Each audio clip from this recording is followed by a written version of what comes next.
Mi tío murió exactamente como él lo había dicho, 3 días después de escupir en su puerta. Y cuando encontraron el cuerpo, tenía algo metido en la boca que ningún médico pudo explicar. Yo estuve ahí esa noche. Yo vi lo que pasó en el Camino Viejo. Hola, me llamo Mateo. Soy de San Julián, un pueblo pequeño en el norte de Oaxaca, donde todos nos conocemos y donde las historias viejas nunca mueren realmente. Trabajo en la ferretería de mi papá desde que tenía 17 años. Ahora tengo 32, y nunca imaginé que tendría que contar esto. Pero hay cosas que no te dejan dormir. Cosas que te persiguen aunque cierres los ojos. Y después de 12 años guardando este secreto, necesito sacarlo.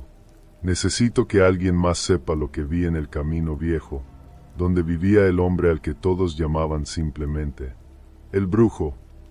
En San Julián, el Camino Viejo ya no se usa desde que construyeron la carretera nueva hace como 20 años. Es un tramo de terracería que bordea el cerro, lleno de piedras y rodeado de árboles de mezquite que parecen manos retorcidas. Al final de ese camino, donde ya casi no llega ni la luz del pueblo, había una casa de adobe con techo de lámina oxidada. Ahí vivía él. Nadie sabía su nombre real. Los viejos lo llamaban el Brujo desde antes de que yo naciera. Mi abuela decía que él podía curar el mal de ojo, pero que cobraba caro, no en dinero, sino en otra cosa. Nunca me explicó en qué. Solo me decía, nunca vayas ahí, Mateo. Ni por curiosidad. Ese hombre no es como nosotros. Pero yo, como todos los chavos, no le hacía mucho caso. Para mí eran puras historias de viejos, ¿sabes? Leyendas para asustar niños. Todo cambió en octubre del 2012. Mi tío Ramiro, hermano de mi mamá, estaba pasando por una mala racha. Había perdido su trabajo en la construcción, su esposa lo había dejado, y empezó a tomar mucho. Demasiado. Una noche, borracho, decidió ir al Camino Viejo. Decía que quería pedirle al Brujo que le devolviera a su mujer, que le consiguiera trabajo. Yo no sé. Varios primos intentamos detenerlo, pero se soltó y se fue caminando hacia allá, cerca de las 11 de la noche. Regresó como a las 2 de la madrugada. Estaba pálido, sudando frío, y no quería hablar. Solo repetía, no debí ir, no debí ir. Mi mamá le preguntó qué había pasado, pero él se encerró en su cuarto y no salió en 2 días. Cuando por fin habló, nos dijo que el Brujo le había dicho que sí podía ayudarlo, pero que primero tenía que hacer algo que mi tío nunca nos quiso decir. Solo dijo que era un trato, y que si no lo cumplía en 3 días, él iba a pagar. Mi tío, todavía medio incrédulo, no hizo nada. Pasaron los 3 días, y la noche del tercer día, esa noche, mi mamá me pidió que fuera a la casa de mi tío porque no contestaba el teléfono. Fase 2, negación y miedo, 5, 30 10, 00. Fui como a las 9 de la noche.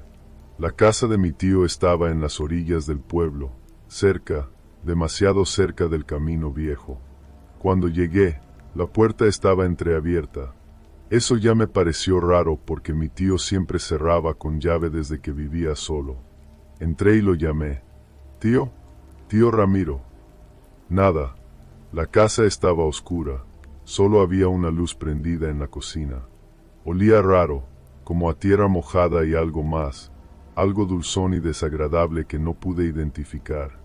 Lo encontré sentado en una silla de la sala, mirando hacia la ventana.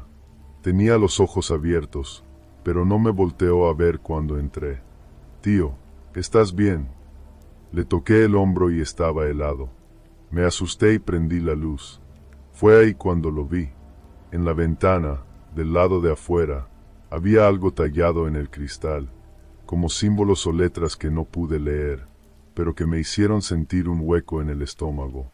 Y abajo de la ventana, en el piso de afuera, había ceniza formando un círculo. «Mateo». Mi tío habló sin voltear a verme. Su voz sonaba hueca, como si viniera de muy lejos. Él está aquí. ¿Quién está aquí, tío? El brujo. Ha venido cada noche. Se para ahí afuera y me mira. No dice nada, solo me mira. Yo pensé que estaba delirando por el alcohol. Traté de calmarlo, de decirle que no había nadie, que eran alucinaciones. Pero entonces escuchamos el silbido. Era un silbido agudo, como el que hace el viento al pasar por una rendija, pero constante. No cambiaba de tono. Venía de afuera, del lado del camino viejo. Mi tío empezó a temblar. Ya llegó, ya vino por mí. Yo sentí que algo no estaba bien. No era miedo racional, era algo visceral, como cuando tu cuerpo te dice que corras antes de que tu cerebro entienda el peligro. Pero no podía dejar a mi tío solo. Fui hacia la ventana y miré hacia afuera. Al principio no vi nada, solo la oscuridad del campo y los árboles. Pero luego, a unos 50 metros, vi una silueta. Era un hombre alto, completamente inmóvil, parado en medio del camino. No podía verle la cara por la distancia, pero juro que sentí que me estaba mirando directamente. El silbido se detuvo, y entonces la figura empezó a caminar hacia la casa. Fase 3, descontrole, 10, 0015, 00. Cierra la puerta, Mateo. Cierra la puerta ahora. La voz de mi tío ya no sonaba perdida. Sonaba aterrada. Corrí y cerré la puerta con llave, eché el pasador y apagué las luces. Mi tío se había levantado y estaba pegado a la pared, lejos de las ventanas. No lo mires a los ojos, me dijo. Pase lo que pase, no lo mires a los ojos. Yo todavía trataba de convencerme de que era un vagabundo, un ladrón, cualquier cosa que mi mente pudiera procesar. Pero en el fondo sabía que no era eso. Los pasos se escuchaban claramente ahora. Lentos, deliberados. Se detuvieron justo frente a la puerta. Silencio. 5 segundos. 10. 20. Y luego alguien tocó. 3 golpes secos en la madera. Mi tío se dejó caer al piso, con las manos en la cabeza. Yo me quedé paralizado, mirando la puerta, sintiendo como mi corazón me golpeaba el pecho. Otros 3 golpes, más fuertes. Ramiro. Una voz desde afuera, grave, lenta, con un acento que no era de aquí. Ramiro, ya es hora. Mi tío empezó a llorar. Un hombre de 40 y tantos años, llorando como niño, susurrando. Lo siento, lo siento, lo siento. Abre la puerta, Ramiro. No hagas esto más difícil. Yo quería llamar a la policía, pero mi celular no tenía señal. Ni una barra. Lo intenté 1, 2, 3 veces. Nada. Los golpes continuaron, cada vez más insistentes. Y luego, de repente, se detuvieron. Pensé que se había ido, que tal vez nos había dejado en paz. Pero entonces escuché un rasguño en la ventana de la cocina, como uñas sobre el vidrio. Despacio, constante, haciendo un sonido que te hiela la sangre. Me asomé desde la sala, sin acercarme demasiado. En la ventana de la cocina, del otro lado del cristal, había una mano que no se veía, normal. Los dedos eran demasiado largos, las uñas demasiado amarillentas, y se movían lentamente sobre el vidrio, dibujando algo. Mi tío gritó, «No, no entres. Haré lo que sea, pero no entres». La mano se detuvo, y luego la voz, ahora más cerca, casi como si estuviera dentro de la casa. «Ya es tarde, Ramiro. El trato se rompió. Ahora me perteneces». Lo que pasó después, todavía no sé si fue real o si mi mente se quebró esa noche, pero juro que vi como la sombra del hombre atravesó la pared. No abrió la puerta, no rompió la ventana, simplemente entró. La temperatura bajó de golpe. Sentí como si hubiera metido la cabeza en un congelador. Vi mi aliento convertirse en vapor. Mi tío se puso de pie, pero no era el quien controlaba su cuerpo. Se movía como un títere, con los brazos colgando y la cabeza ladeada. Caminó hacia la puerta de atrás, la abrió y salió. Yo quise detenerlo, pero no pude moverme. Era como si algo invisible me sostuviera contra la pared, apretándome el pecho, quitándome el aire. Vi a mi tío caminar hacia el camino viejo, seguido por esa silueta alta que ahora podía ver mejor a la luz de la luna. El brujo llevaba un sombrero ancho y un zarape oscuro. Su cara, nunca le vi la cara. Era como si la sombra del sombrero se la tragara completa. Desaparecieron entre los árboles. Y entonces, pude moverme otra vez. Salí corriendo de esa casa, corrí por el campo hasta llegar al pueblo, gritando por ayuda.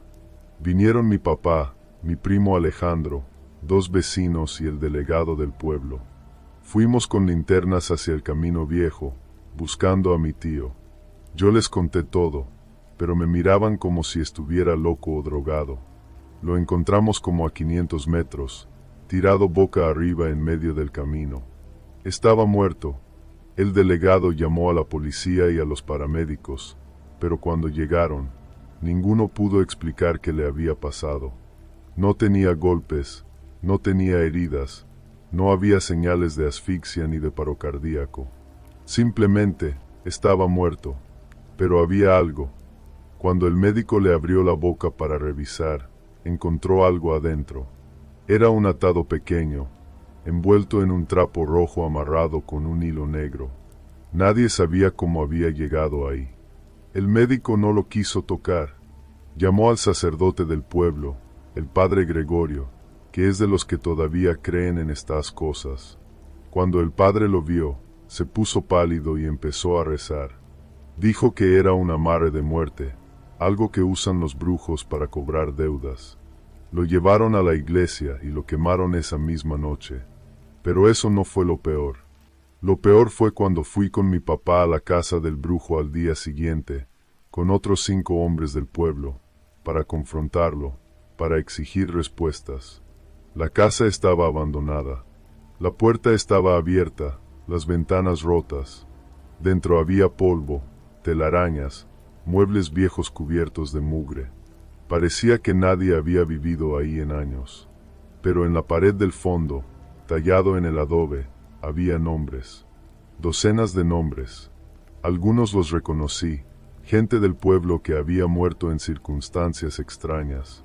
Accidentes, enfermedades repentinas, suicidios. Y hasta arriba, recién tallado, estaba el nombre de mi tío, Ramiro Vázquez. Nadie volvió a ver al brujo después de esa noche.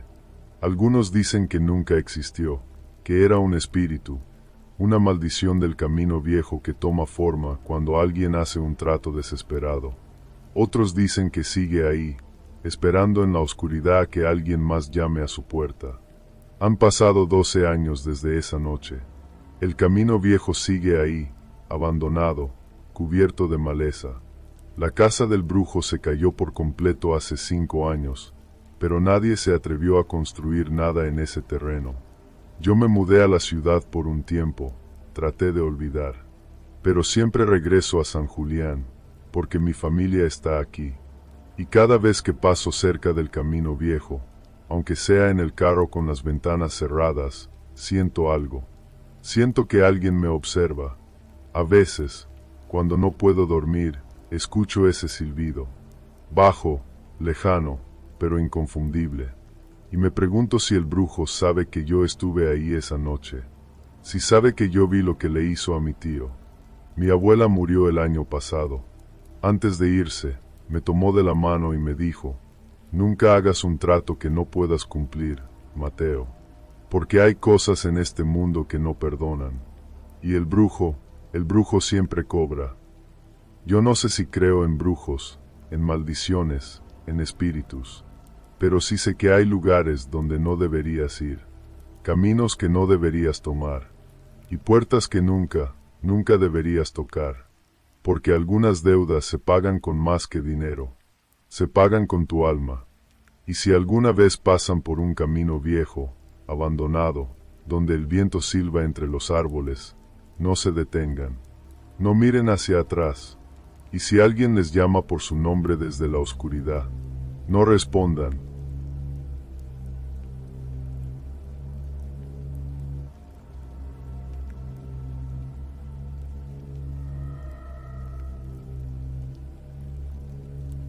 Mi padre me hizo prometer que nunca diría lo que vimos aquella noche en el Camino Viejo, pero él murió hace 3 meses, y antes de cerrar los ojos, me agarró del brazo y me dijo: «Perdóname, mija, el brujo nunca me dejó ir». Cuando revisé su espalda para bañarlo, tenía marcas que no estaban ahí antes, marcas que yo había visto en otra persona, hace 15 años. Hola, me llamo Lucía. Tengo 33 años y soy enfermera en el Centro de Salud de San Miguel de las Cruces, un pueblo pequeño en Puebla donde todos nos conocemos desde que nacemos. Vivo aquí toda mi vida, en la misma casa donde crecí, a 2 cuadras de la plaza principal. Nunca pensé que tendría que contar esta historia. Mi papá me hizo jurar que me la llevaría a la tumba, pero después de lo que vi en su cuerpo antes de que lo veláramos, después de darme cuenta de que esto nunca terminó realmente, necesito sacarlo. Alguien tiene que saber la verdad sobre el hombre del Camino Viejo, sobre el brujo. Cuando yo tenía 18 años, en el 2008, mi prima Daniela se iba a casar. Era una boda grande, de esas que en los pueblos se planean con un año de anticipación. Daniela estaba emocionadísima, hasta que 3 semanas antes de la ceremonia, su novio la dejó. Así, de la nada, le dijo que ya no sentía lo mismo, que lo perdonara, y se fue del pueblo. Daniela quedó destrozada, no solo por el corazón roto, sino por la vergüenza. Ya tenían el salón rentado, las invitaciones repartidas, el vestido pagado. En un pueblo chico, eso es de lo peor que te puede pasar. Una de sus amigas, la Toña, le dijo que conocía a alguien que podía ayudarla, alguien que podía arreglar esas cosas. Daniela, desesperada, preguntó quién, y la Toña le dijo: «El hombre del Camino Viejo. Él puede hacer que regrese». Yo estaba ahí cuando lo dijo. Recuerdo que se me heló la sangre. Mi abuela, que en paz descanse, siempre nos había advertido sobre ese lugar. El Camino Viejo era una ruta que antes conectaba San Miguel con el pueblo de al lado, pero desde que hicieron la carretera pavimentada, nadie lo usaba. Al final de ese camino, rodeada de pirules y nopales, había una casita de piedra con techo de teja roja. Ahí vivía él. Nadie sabía su nombre verdadero. Los viejos del pueblo lo llamaban el brujo o el hombre de los favores.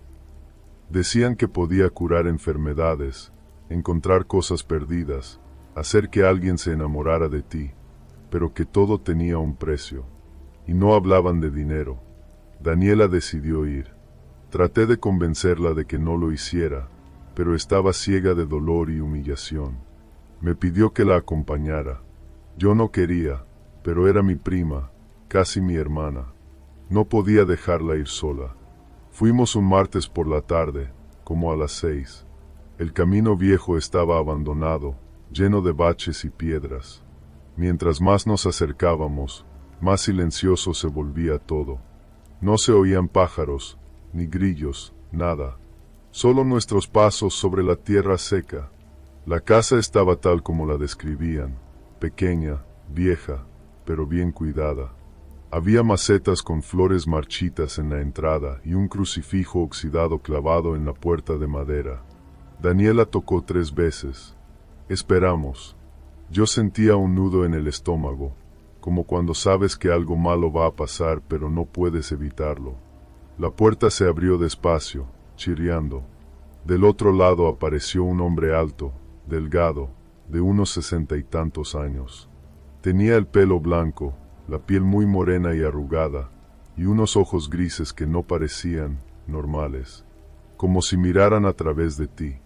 «¿Qué buscan, muchachas?». Su voz era suave, casi amable.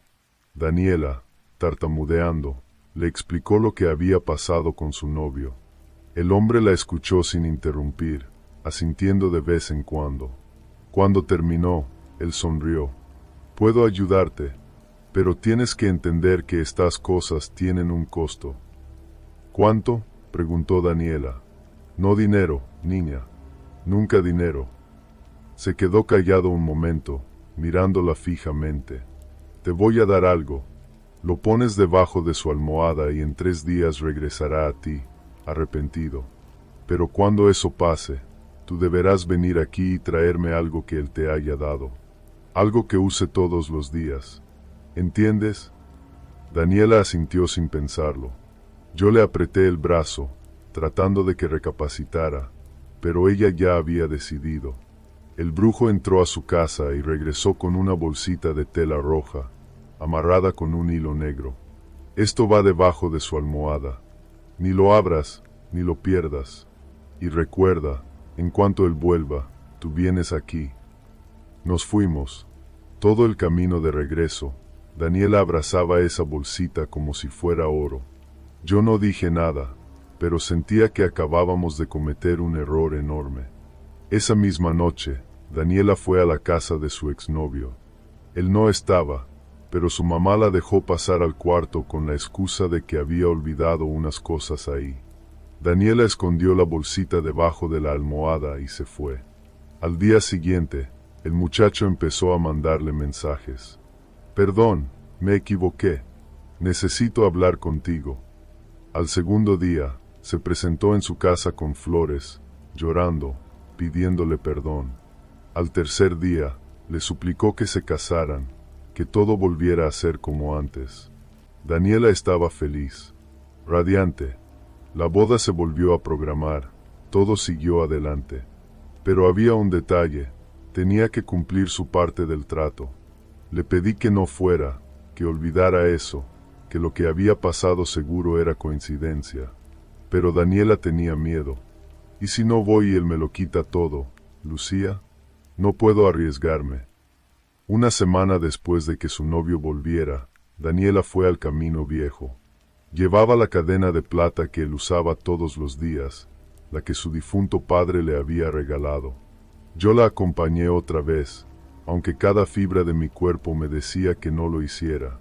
Llegamos a la casa al atardecer.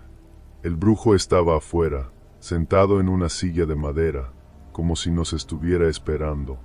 ¿Trajiste lo que te pedí?, preguntó sin saludar. Daniela le entregó la cadena.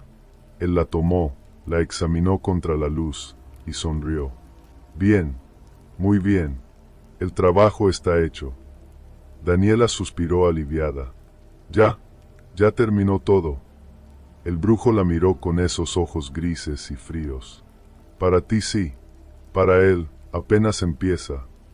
Un escalofrío me recorrió la espalda. ¿Qué quiere decir con eso?, pregunté. No me respondió. Solo entró a su casa y cerró la puerta. Daniela se casó 2 meses después. La boda fue hermosa. Su esposo parecía el hombre más enamorado del mundo. Pero algo cambió después de la luna de miel. Él empezó a enfermarse. Dolores de cabeza constantes, náuseas, debilidad. Fue al médico, le hicieron estudios, pero todo salía normal. Y sin embargo, cada día estaba peor. Una noche, mi papá vino a nuestra casa muy alterado. Era chofer de taxi y esa noche había recogido al esposo de Daniela en la salida del pueblo. Me dijo que el muchacho le pidió que lo llevara al Camino Viejo. ¿Y lo llevaste?, le pregunté. Hasta la mitad del camino. Después se bajó y siguió caminando.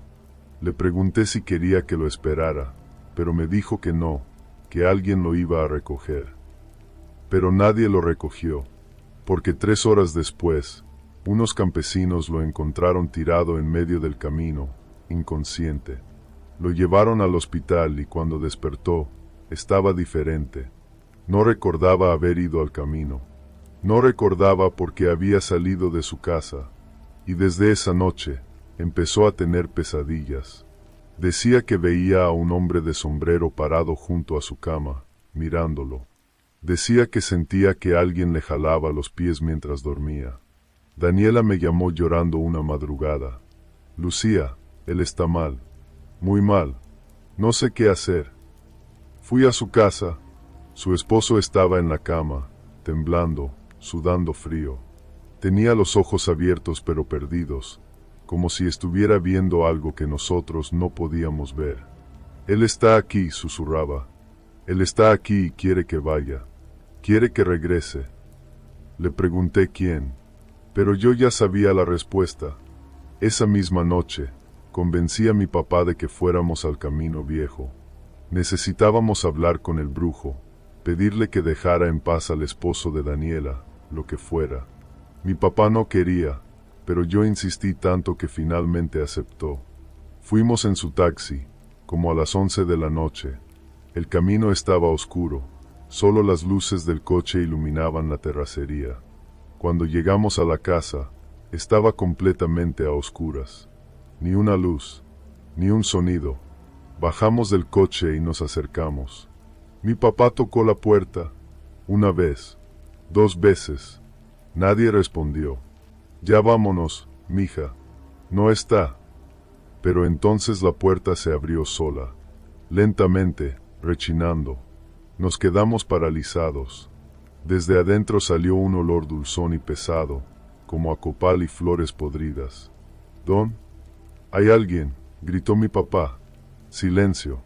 Y luego, desde la oscuridad de adentro, escuchamos la voz: «Pasen». Mi papá me miró, asustado. Yo también tenía miedo, pero ya habíamos llegado hasta ahí. Entramos. Adentro había velas encendidas por todos lados. La casa era pequeña, una sala con un altar lleno de santos, veladoras, fotografías de gente que no conocíamos. En medio de la sala, sentado en una silla, estaba el brujo, pero se veía diferente, más viejo, más delgado, y sus ojos brillaban en la penumbra como si tuvieran luz propia. Ya sabía que vendrían, dijo con esa voz suave y horrible. Por favor, le dije, deje en paz al esposo de mi prima. Ella ya le dio lo que le pidió. ¿Qué más quiere? El brujo sonrió. No es lo que yo quiera, niña. Es lo que él me debe. Cuando alguien usa mis servicios, crea un lazo que no se rompe fácil. El muchacho vino aquí por su propia voluntad. Quiso saber por qué había regresado con tu prima. Y cuando supo la verdad, intentó romper el trabajo. Y por eso lo está matando. Yo no lo estoy matando. Él solo está pagando por su soberbia. Nadie rompe un trabajo de amarres sin consecuencias. Mi papá, con voz temblorosa, le preguntó: ¿qué tenemos que hacer para que lo deje ir? El brujo nos miró fijamente durante lo que parecieron minutos eternos. Hay una forma, pero alguien tiene que tomar su lugar. El aire se volvió pesado. Sentí que me faltaba el oxígeno. ¿Qué significa eso?, preguntó mi papá. Significa que alguien tiene que ofrecerse como garantía. Alguien de la familia. Cuando llegue su hora, yo vendré a cobrar. Puede ser en 1 mes, en 1 año, en 10 años. Pero vendré. Yo iba a hablar, a ofrecerme, pero mi papá me agarró del brazo con fuerza. Yo lo hago. Déjelo ir a él, y yo seré su garantía. No, papá. Cállate, Lucía. Se volteó hacia el brujo. Trato hecho. El brujo asintió lentamente. Se levantó, caminó hacia mi padre, y le puso una mano en el hombro. Mi papá se estremeció. Trato hecho, Gilberto. Nunca le habíamos dicho su nombre. El brujo nos dio la espalda y se metió a un cuarto interior. Nosotros salimos de ahí corriendo, subimos al taxi y nos fuimos sin mirar atrás. Al día siguiente, el esposo de Daniela amaneció mejor, como si nada hubiera pasado. Los dolores desaparecieron, las pesadillas se fueron. Volvió a ser el mismo de antes. Daniela estaba feliz, aliviada, pero yo no podía dormir. Mi papá tampoco, porque ambos sabíamos que el precio todavía no se había pagado. Durante 15 años, no pasó nada. Mi papá siguió trabajando, viviendo su vida normal. A veces me decía, en broma amarga, a lo mejor se olvidó de mí. Pero yo veía cómo, De vez en cuando, se quedaba mirando hacia la ventana en las noches, como esperando algo. Hace 3 meses, mi papá empezó a sentirse mal. Cansancio, falta de aire, dolor en el pecho. Lo llevé al hospital y le diagnosticaron un problema cardíaco grave. Los doctores dijeron que era operable, pero riesgoso. La noche antes de la cirugía, fui a quedarme con él al hospital. Estaba dormido, conectado a los monitores, respirando con dificultad. Como a las 2 de la mañana, me desperté porque sentí un frío repentino. La temperatura había bajado de golpe en la habitación, y en la esquina, junto a la ventana, había una sombra, la silueta de un hombre con sombrero. Me paralicé. No podía moverme, no podía gritar. La sombra caminó lentamente hacia la cama de mi papá. Se inclinó sobre él, como si le susurrara algo al oído. Mi papá abrió los ojos. Me miró, y en su mirada vi miedo, pero también aceptación. «Ya llegó», mija, susurró. La sombra se enderezó y se desvaneció como humo. Al día siguiente, mi papá entró a cirugía. Los doctores dijeron que todo había salido bien, que estaba estable. Pero 3 horas después, su corazón se detuvo. Sin explicación, sin motivo médico aparente. Simplemente, se fue. Cuando lo preparábamos para el velorio, yo misma lo bañé, como es costumbre en el pueblo. Fue entonces cuando vi su espalda. Tenía marcas, quemaduras en forma de símbolos que nunca había visto antes, pero que de alguna forma reconocí. Eran las mismas marcas que estaban talladas en las paredes de la casa del Camino Viejo. Le pregunté a mi mamá si mi papá tenía esas marcas. Ella juró que no, que su espalda siempre había estado limpia. Aparecieron la noche que el brujo vino por él. Después del funeral, fui al Camino Viejo. Sola. Necesitaba ver con mis propios ojos si ese lugar todavía existía, si el brujo seguía ahí. La casa estaba vacía. Las ventanas rotas, el techo medio caído, todo cubierto de polvo y telarañas. Parecía abandonada desde hacía años. Pero en el altar de la sala, entre santos caídos y veladoras apagadas, había una fotografía nueva. Recién puesta, era una foto de mi papá. No sé cómo llegó ahí. No sé quién la puso. Pero ahí estaba, junto a otras fotos de gente del pueblo que había muerto en los últimos años. Salí corriendo de ese lugar y no he vuelto. Pero desde entonces, siento que algo me observa. A veces, cuando manejo de noche por las carreteras del pueblo, veo una silueta parada a un lado del camino. Siempre en el mismo lugar, siempre con sombrero.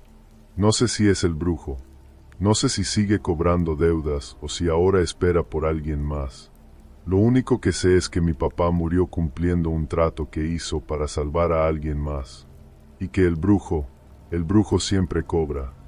Daniela y su esposo siguen casados. Tienen 2 hijos. Nunca les he contado esta historia. No sé si algún día lo haré.